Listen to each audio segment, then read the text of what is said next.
It was a quiet night in the small town of Elmsworth. Sarah lived alone in an old farmhouse on the edge of the forest. She liked the silence. No traffic, no neighbors, just trees and wind. That evening the sky was dark and heavy with clouds. Storm was coming. Sarah sat on the couch with a book in her hand and a warm blanket around her. The fireplace gave a soft glow to the room. Everything felt peaceful. Then the lights went out. Total darkness. She sighed. Not again, she whispered to herself. Power cuts were normal in her area, especially during storms. She grabbed her flashlight and walked to the fuse box near the kitchen. As she was about to open it, she heard it knock. A slow, soft knock at the front door. She froze. No one visited her. Not at night. Not during a storm. She waited. Knock again. She walked slowly to the door, heart beating faster. She peeked through the curtain. Nothing. Just darkness and rain. She reached for the door handle. For a second, she hesitated.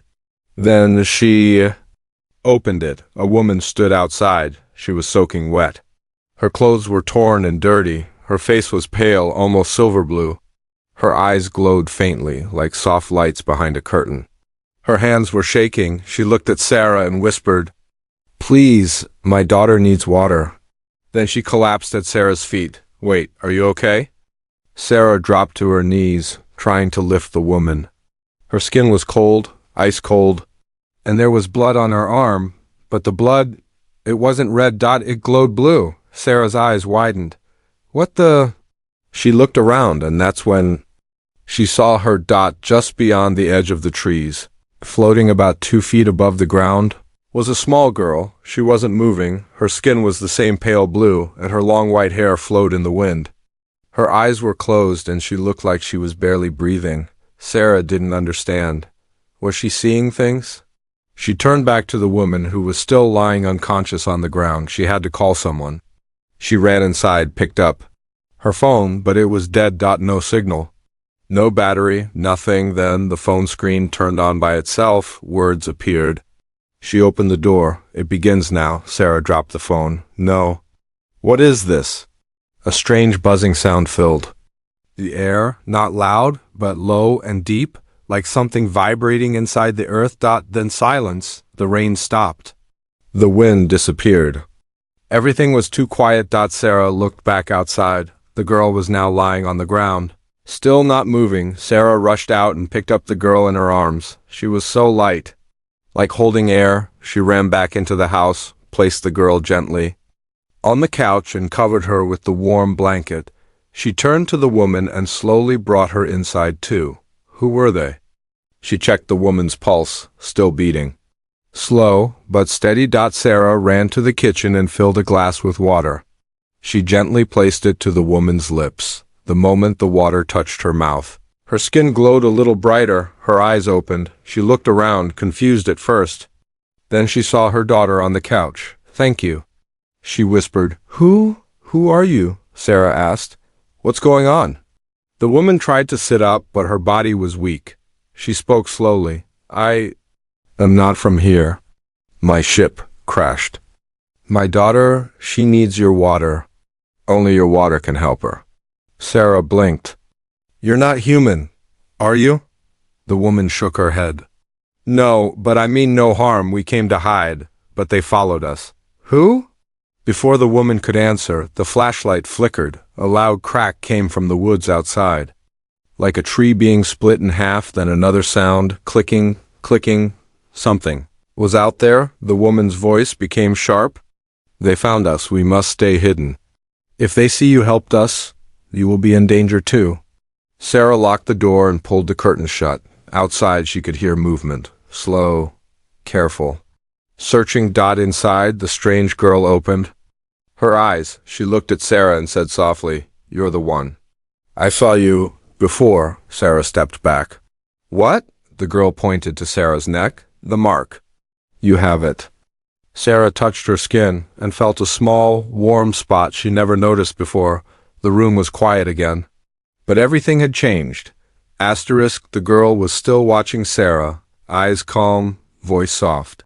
"You have the mark," she repeated. Sarah didn't Understand, she touched her neck again. There was no pain, just a faint warmth, like something under her skin had awakened. She looked at the little girl. She wasn't breathing like a normal child. It was slow, almost like she didn't need air at all. Sarah moved to the window. Carefully, she peeked through the curtain. The woods were still, but the trees looked wrong. A few of them were bent, like something large had passed through or over them. Broken branches lay scattered in a strange spiral pattern, like a symbol scratched into nature. Suddenly, behind her, the woman spoke. They hunt by sound and heat. Stay quiet. Stay still. Her voice was stronger now. She had drank only half a glass of water, but it was working. Her skin glowed faintly again, and now her eyes were clearer. Sarah turned toward her. You need to tell me what's going on, now. The woman nodded slowly. My name is Vara, my daughter's name is Elira. We are what you would call refugees. We fled our world after it fell. Sarah was quiet for a moment. You're from another planet? Vara didn't blink. Yes, she looked down at her daughter. She's all I have left. Sarah took a deep breath. Why Earth? Why my house? Why me? Vara looked up at her expression was strange, like she recognized her. Because you were always part of this? Sarah shook her head. No, I'm just a woman. A normal person. But Vara's gaze didn't move. You felt it, haven't you? The dreams, the voice in the water. The way your skin hums when the wind is strong. Sarah froze. She had felt those things since she was a child, but she had buried them. Called them imagination. Coincidence. Before she could speak again, a sudden noise came from the barn outside, a metal clang. Then something scraping across the roof. Vara stood quickly. They're here. Sarah ran to the back window and looked out. It was dark, but something was moving near the barn. Something tall, almost invisible, like it was bending light around it. Then it turned its head. Two eyes, vertical and narrow, flashed briefly in the dark. Sarah ducked. What do they want? She whispered. Var answered without hesitation. They want Elira. They want what she carries. Sarah looked at the girl. What does she carry? Vara didn't answer. Instead, Elira, the girl, stood up from the couch. Without help. She walked to Sarah and reached out her hand. When Sarah touched it, she saw something, a flash. A memory that wasn't hers, a massive sky. 2 moons. A tower of light. Screaming, fire raining down, a child crying in a silver room, and then Sarah saw herself, but older, wearing something like armor. Leading people. She pulled her hand back, shaking. What was that? Vara spoke softly. A connection. She chose you. That's how her kind survives. Through memory and link. She gave you her truth. Sarah stared at them both. This is insane. But outside the creature roared. A low, vibrating growl that shook the windows. Vara turned to Sarah. You must hide us. Just until night ends, if they take her now. Earth will not survive the coming year. Sarah looked at the door, then back at Elira, then at her own shaking hands. She didn't understand everything, but she believed them now. She ran to the basement. Door. Come on, it's safer underground. They moved quickly and quietly. In the basement, Sarah turned on a small emergency lamp. It gave off just enough light to see each other's faces. She handed them blankets. Elira curled up on the old mattress. Vara sat beside her, tired but alert. Sarah paced the room, thinking. Finally, she turned to Vara. What's really going on? Why does she know me? Why did you come here? Vara looked at her with something close to sadness. Because a long time ago, before she was born, someone on Earth made a deal with our kind. Sarah's heart skipped. What kind of deal? Vara didn't answer, but Elira whispered from the dark. To save Earth. From what's coming. Suddenly, upstairs, something knocked on the front door again, not slow this time. Boom, boom, heavy, angry. Vara whispered, That's not them. Sarah's eyes widened. Then who is it? Asterisk. The basement was cold and silent. Sarah sat on the floor, her back against the wall. Her heart was still racing from the knock upstairs, but no one dared to move. Even Vara stayed still, holding her daughter close. Whoever had knocked hadn't come in, not yet, after what felt like an hour. The footsteps faded away. Sarah finally spoke, her voice quiet. "What do they want from her?" Vara didn't answer, but Alira, the child, sat up slowly. "They want what's inside me." Her voice was soft but steady. Too steady for a child. Sarah looked at her carefully. "What's inside you?" Alira didn't speak. Instead, she reached for the small piece of chalk that was lying on the basement floor. She bent down and began drawing a symbol, a spiral. Inside it, a star. Then lines across it, forming a kind of key. Sarah felt her chest tighten. She had seen that symbol before, years ago, when she was 8. She used to draw it in her journal. Not knowing why, not remembering where she saw it, her parents thought. It was just imagination, but now it was here exactly the same. "Where did you learn that?" Sarah asked. Lir looked up. Her glowing eyes seemed almost sad. "From you," Sarah blinked. "From me?" "That's not possible," Alira tilted her head. "You don't remember, but you came to us. Long ago. Before you were born here." Sarah stepped back. "What do you mean?" Vara spoke now, her voice tired but serious. "Her kind exists beyond time as you understand it. When they bond through memory, across space, across lifelines." Sarah shook her head. "You're saying I've met her before?" Vara nodded. "Not just met, she's connected to your bloodline." Sarah sat down, her hands were shaking. "But I'm just human. I was born here. I've never left this planet." Alira stood and walked toward Sarah. She knelt in front of her and placed her tiny hand on Sarah's chest, and then Sarah saw it again, but this time clearer, a room made of silver. Walls breathing softly like lungs, a floating cradle, Alira inside it, crying, and next to her a young woman with long brown hair, Sarah, wearing a uniform. A badge with the same spiral symbol. She was holding Alira's hand, whispering something. Then, darkness. Sarah gasped and pulled away. What was that?" Alira looked at her. "You promised to protect me. You swore it before the stars.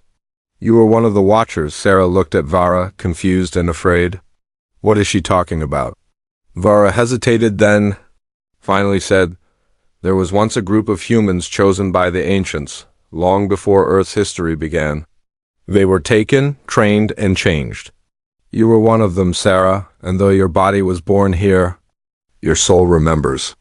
Sarah tried to stand, but her legs were weak. "No, this is impossible. I have no powers. I'm not special." "I'm just me?" Alira smiled gently. "You forgot, but I didn't." Just then, the radio in the corner crackled to life. No one had touched it. A voice came through. Broken, metallic. "The child must be surrendered. Earth's balance depends. Do not interfere."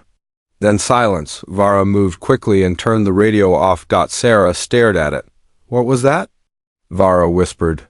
"They're not just hunting her. They're watching. U.S. listening. Even here." Sarah walked back to Alira. "Why me?" "Why did you come to me?" Alira looked into her eyes. "Because your water is pure. Because your memory is strong. Because when I fall, you rise." Sarah felt something change inside her, a warmth in her chest, a sound in her head, a voice she hadn't heard in years. Her mother's voice, soft and gentle, whispering, "Protect the spiral. Always." She hadn't thought of that memory in decades, but now it felt real. Too real. Lir picked up the chalk again and drew a door on the basement floor. Just an outline. Then she placed her hand on it. It began to glow. Sarah stepped back.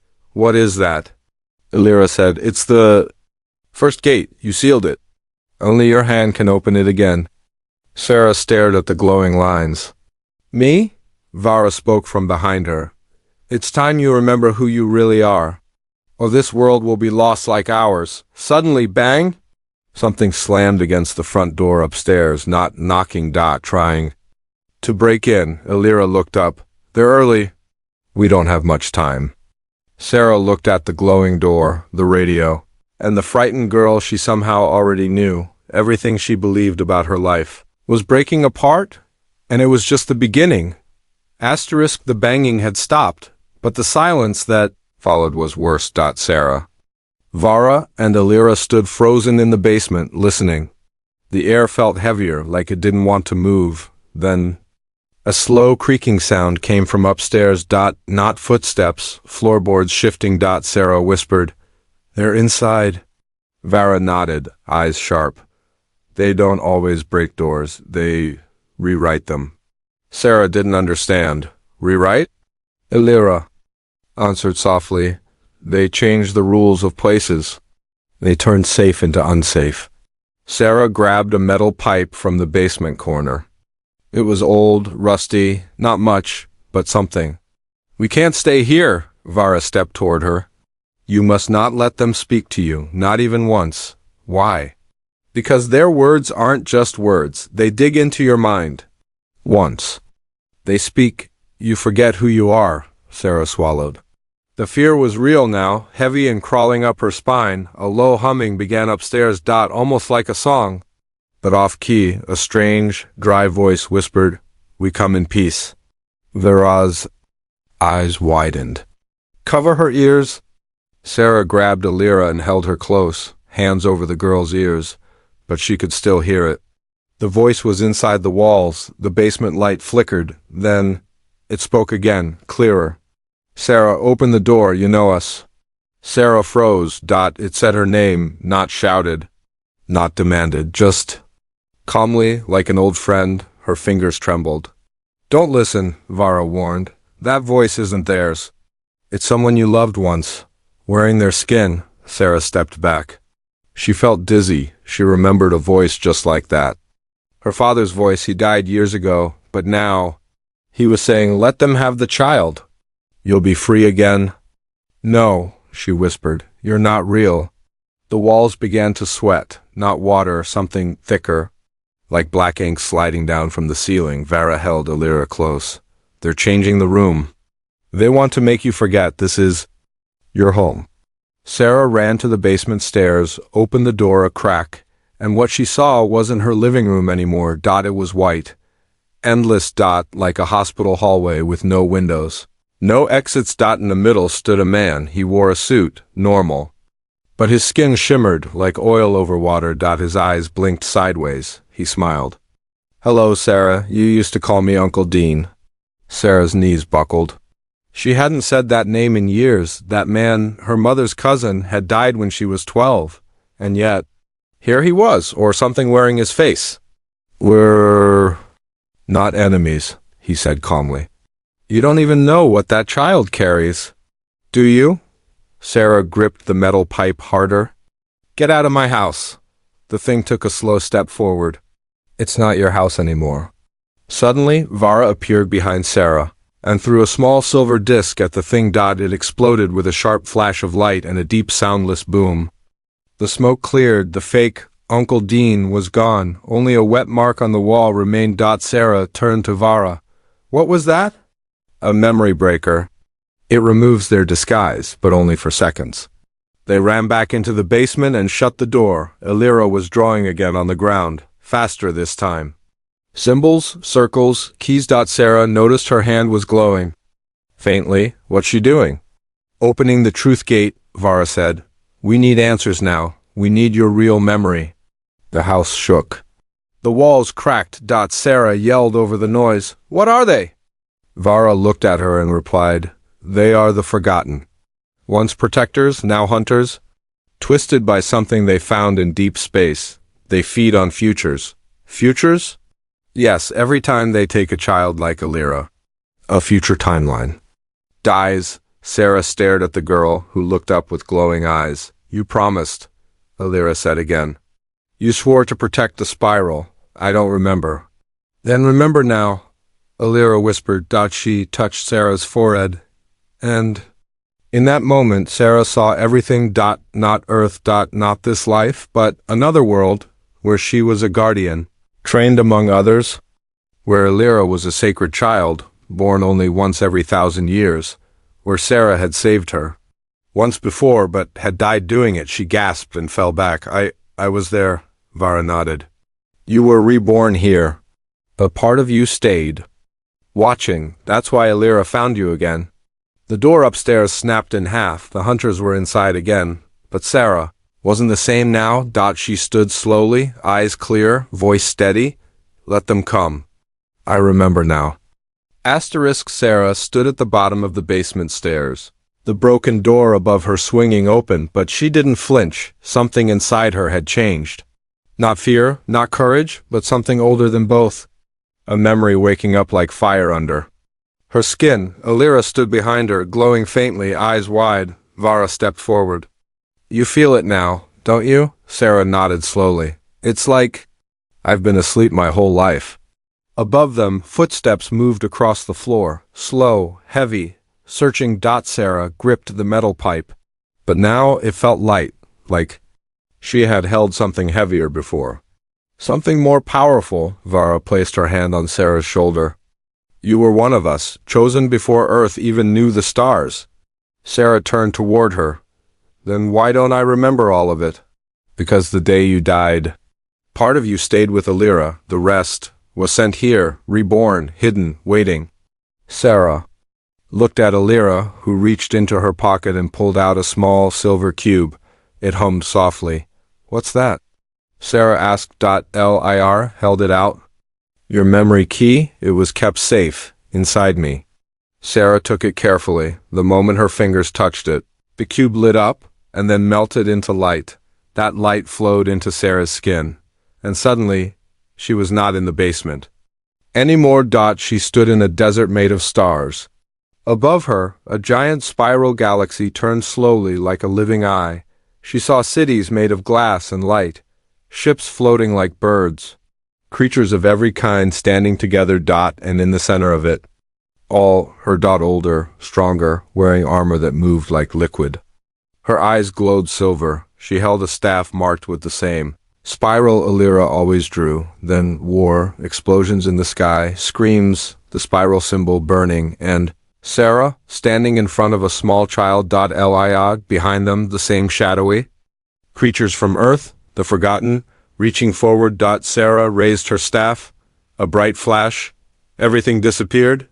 And then she was back in the basement, breathing hard. Sweating. Remembering. Var was watching her. You saw it? Sarah nodded. I wasn't just anyone, I was her protector. Her guardian. Vara replied, you were called the Spiral Shield. You were trained to hold back the forgotten. You gave your life for Alira once, but time is a wheel, it turned again. And brought you back. Sarah's hands trembled. Why me? Why bring me back at all? Alira stepped forward. Because the spiral is breaking. Earth is the last planet where the seed still grows. Sarah frowned. Seed? Alira pointed to Sarah's chest. You carry it, even now, inside you? Suddenly, Sarah felt a soft pulse under her skin right near her. Heart, like a second heartbeat. What happens if they get me? Alira asked. Vara answered instead. Then they control the last spiral thread. The balance ends. Time collapses. Sarah didn't speak. Her mind was racing. A guardian reborn. A girl holding a dying galaxies. Last hope? And a group of hunters that wore human faces, feeding on futures. Then she asked quietly, why Earth? Vara looked at her, eyes soft, because Earth was hidden.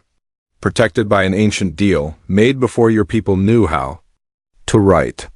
Sarah felt a chill. What kind of deal?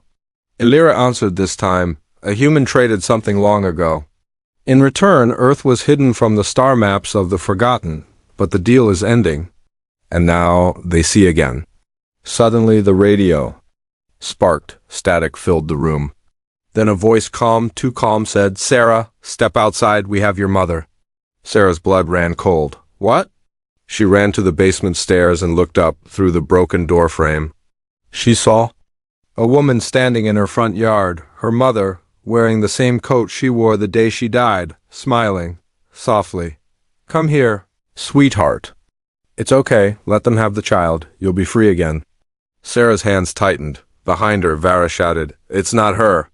That's how they work. Sarah's legs shook, memories twisted, her mother's voice, her warmth, her Cooking. It all felt real. But now she knew better. Sarah stepped out of the shadows and stood at the top of the basement stairs.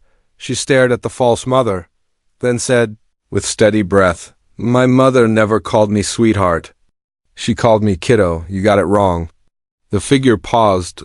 Smiled wider. Too wide, its face melted, turning to smoke, and vanished. Vara joined her at the door. "You've passed the test. Your mind is waking up." Sarah looked too. "The stars above. Then it's time we stop hiding. We fight." The night sky was no longer quiet. Above Sarah's house, a strange glow flickered between the clouds. Soft at first, then brighter, like something behind the sky was awakening. Sarah stood in the front yard, staring upward. Her hands were clenched, her breath visible in the cold air, though it wasn't cold anymore. Behind her, inside the house, Vara and Alira waited. The final moment was near. The forgotten weren't hiding anymore. They were coming openly now. And Sarah had to decide. Earlier that night, after the fake mother vanished, Sarah had sat alone at her kitchen table. Alira was asleep on the couch, a soft glow still pulsing under her skin. Vara stood quietly by the window, watching the forest like it might explode. Sarah whispered, "What happens if I give her up?" Vara didn't answer at first.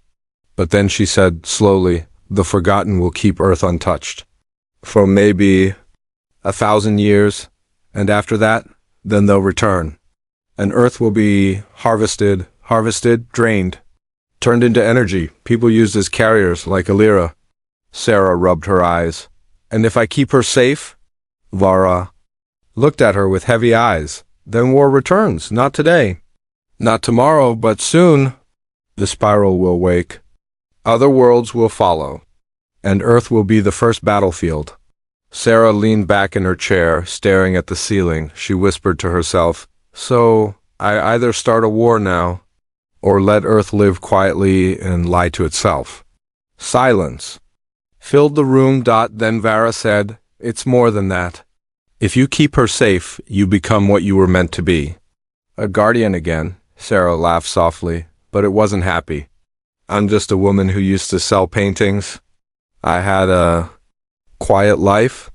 Now I'm deciding the future of the planet." Vara placed a hand on the table. "You're not deciding the future, you're deciding what kind of future it will be." Now, outside, the sky cracked open. Not with lightning, but with light.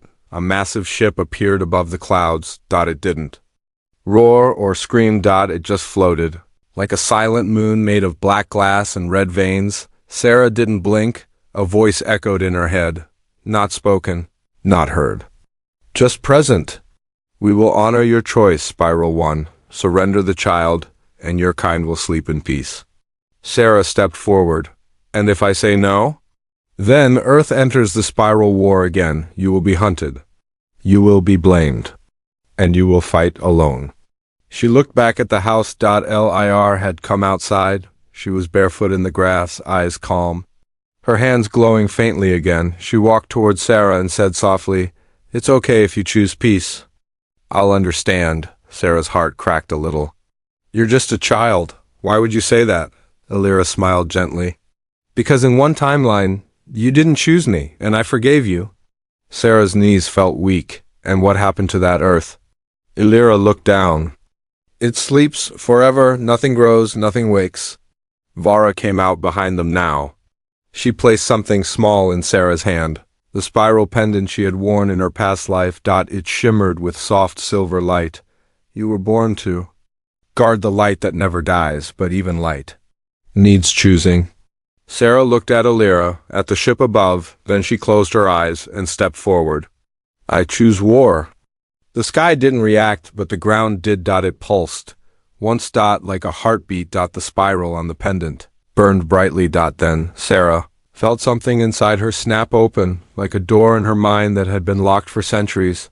She remembered every moment of her past life now, the battles, the promise, the final stand she had made for Alira, and how she had died holding the line. Now, she was reborn, and she had chosen again, above them.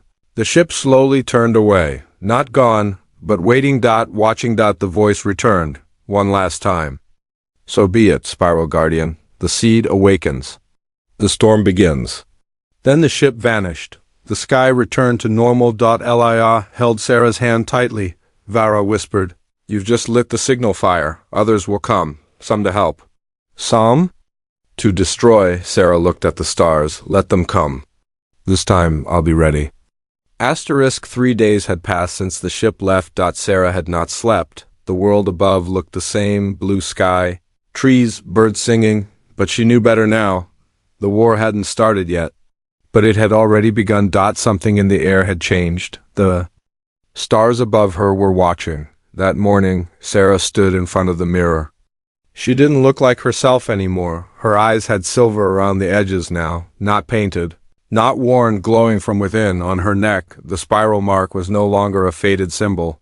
It was alive, moving slightly, like it breathed. Illyra sat quietly by the window, reading from a strange book made of light. Pages turned without touch. Vara was gone. She had left without a word the night before, only a single sentence carved into the kitchen table. "When the knock comes again, do not open it blindly." It came at sunset, a single knock, not loud, not angry, just soft, like a memory returning. Sarah stood up, her heart suddenly cold. Illyra whispered from the floor, "It's her." "Who? You the other one?"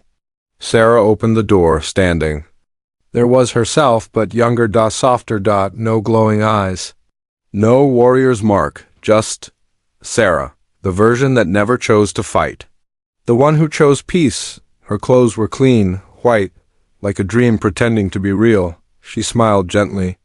"Hi." Sarah didn't answer. She stared, confused, wary. "You're me?" The other Sarah nodded.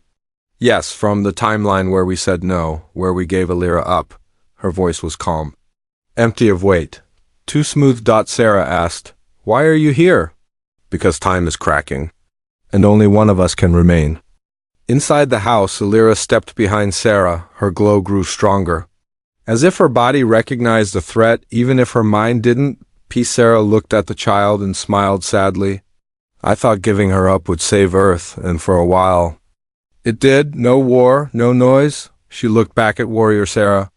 But nothing grew. Not really. People forgot how to dream. The stars stopped visiting. Sarah frowned. "Why come now?" Sarah answered, "Because I'm fading. My timeline is collapsing, and before it ends, I wanted to ask, was it worth it?" Sarah didn't answer right away. She walked out onto the porch, looked at the sunset. Then at the stars. "No," she said, "it won't be easy. There will be death, pain, loss." She looked back at her other self. "But it will be real. People will wake up, fight, protect, grow." She stepped closer. "You chose silence. I chose sound." Sarah lowered her eyes. "I was scared." "So was I," Sarah replied. "But I chose anyway." The air around Sarah began to flicker. Her body turned slightly transparent. Her fingers faded like smoke. "What happens to me now?" she asked. Sarah stepped forward and took her hand. "You go where memories go? To the spiral of things that never were, but still matter." Sarah smiled softly. "Then promise me one thing." "What?" "Remember me." "Not as failure, but as warning." Sarah nodded. "I will." The wind blew gently through the trees, and the other Sarah, the silent one, faded like mist in morning sun. Gone. Inside the house, Illyra stood quietly. Her book had closed. "She was brave in her own way," Illyra said. Sarah sat beside her. "Yes, but she forgot the most important truth." "What's that?" Sarah looked out the window. The stars were brighter now, moving. Peace without choice is just sleep. Illyra reached into her pocket and handed Sarah a final gift, a seed, glowing, warm. "This is the first star. It needs a place to grow." Sarah held it tightly. "Then let's plant it." That night, far away on a mountain no map remembered, Sarah placed the seed into the soil. She knelt. She whispered the old words, words that came from memory. Not language. Spiral rise. Thread renew. Let light burn true. The seed pulsed, and from it a single tree began to rise. Its leaves shimmered with galaxies. Its roots reached into time. Its trunk HUMD. The spiral was alive again, Sarah now. Fully guardian, watched the first leaf bloom. It looked like a child's hand reaching toward the sky. And in that moment she knew, this was not the end. It was only the first knock. Of something greater.